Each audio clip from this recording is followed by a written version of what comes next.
pessoal, muito bom dia. Aqui quem fala é Nicolas Farto, da Vertic Invest, falando para o nosso Morning Call de hoje, segunda-feira, dia 26 de agosto de 2024. E o mercado opera misto nesse começo de semana, refletindo ainda as sinalizações de cortes de juros nos Estados Unidos e de olho na agenda de indicadores de inflação e atividade nas principais economias mundiais para essa semana. Lá na Ásia, o dia hoje fechou misto, o destaque ficou para o governo chinês, que manteve inalteradas as taxas de juros de um ano, sinalizando cautela para tentar estimular a economia do país. Lá na Europa, as bolsas também estão operando sem direção única, refletindo o aumento nas tensões entre Israel e o grupo Hezbollah, que se atacaram nesse final de semana no Oriente Médio. Na agenda europeia dessa semana, vão sair dados importantes de inflação e atividade, que também podem influenciar as expectativas de cortes de juros lá no bloco europeu também. Nos Estados Unidos, a semana passada fechou positiva, com o mercado recebendo mais confirmações de cortes de juros a partir já das próximas reuniões do Banco Central. Na semana, o Dow Jones subiu 1,27%, enquanto o S&P teve alta de 1,45% e o Nasdaq acumulou uma alta semanal de 1,38%. Na parte de indicadores, os pedidos de seguro-desemprego semanal e a produção industrial vieram em queda, confirmando o cenário para corte de juros. Já as vendas de casas usadas vieram um pouco acima, mas acabou não mudando muito o cenário geral. Na ata da última reunião de política monetária do Banco Central americano, que também saiu semana passada, foi revelado que alguns integrantes do comitê já eram favoráveis a um corte de juros. Porém, a maioria prefere esperar por mais dados e ganhar conforto assim para começar o ciclo de cortes lá na economia americana. Bom, o principal destaque da semana veio na sexta-feira com o discurso do presidente do Banco Central, Jerome Powell. Ele falou no simpósio anual de Jackson Hole, onde ele praticamente cravou que o Banco Central já deve começar a cortar juros. Com o discurso dele, o mercado consolidou a visão de que o banco agora deve mesmo iniciar o seu ciclo de cortes, o que tende a aquecer o nível de atividade e, claro, favorecer o mercado de bolsa.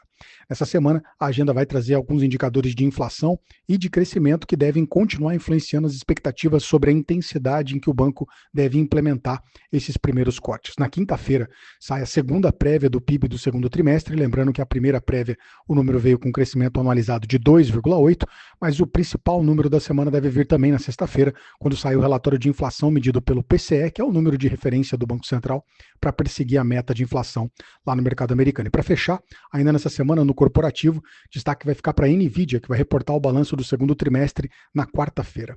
Atualizando aqui as bolsas, S&P Futuro sobe 0,19, Eurostock 600 sobe 0,03, lá em Londres hoje é feriado, então o FTSE não está negociando. No Japão, o Nikkei caiu 0,94, na China o Xangai Composite subiu 0,04%, o índice dólar do DXY sobe agora 0,05%. Juros de 10 anos do mercado americano caindo 0,08%, a taxa anualizada agora está cotada a 3,80%, e o petróleo Brent subindo bastante agora. O Brent sobe 2,4%, barril cotado a $80 nesse momento, petróleo em alta, depois que voltou a aumentar as tensões no Oriente Médio com os ataques de Israel contra o grupo terrorista Hezbollah, que é apoiado pelo Irã e que pode acabar ameaçando a oferta global de petróleo no mercado internacional. O minério de ferro também subiu nessa madrugada na China. Hoje o contrato mais negociado em Dalian subiu 3,45% e fechou cotado aos $105,40 a tonelada. No universo cripto, o Bitcoin subiu bastante depois da sinalização do corte de juros lá nos Estados Unidos, mas nas últimas 24 horas a principal criptomoeda acumula uma queda leve de 0,18% e está cotado agora na casa dos $63.900. Por aqui, o Ibovespa também teve uma semana positiva, acumulou uma alta de 1,24% e fechou a semana nos 135.608 pontos. Dólar também subiu na semana, fechou com uma alta acumulada de 0,3% e ficou cotado aos R$ 5,49. Destaque por aqui para as falas de alguns integrantes do nosso Banco Central, incluindo Gabriel Galípolo, que voltou a dizer que, se for necessário, o Banco Central vai sim elevar a taxa de juros para segurar a inflação. Com essas falas, houve uma alta na nossa curva de juros, o que acabou impactando algumas ações que são mais sensíveis aos juros locais. Na alta, o destaque ficou para a valorização de quase 40% para as ações da Petz, que teve o mercado ainda repercutindo a notícia de que a empresa deve se combinar com a concorrente, ou com a Cobasi, e se tornar a maior empresa isolada no segmento.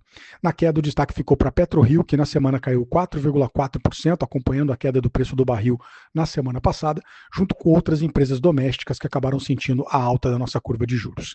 Bom, na agenda dessa semana, o destaque aqui deve ficar para a publicação do IPCA 15 de agosto, que vai sair amanhã, terça-feira, e que deve desacelerar. Fora isso, sai na semana também dados de emprego, vai sair CAGED na quinta-feira e a taxa de desemprego na sexta-feira. E para fechar aqui, o Banco Central vai publicar estatísticas do setor externo, do mercado de crédito e os resultados fiscais consolidados do setor público. Esses são os destaques para hoje. Eu agradeço a sua companhia e te desejo um excelente dia. Um grande abraço, valeu e até amanhã.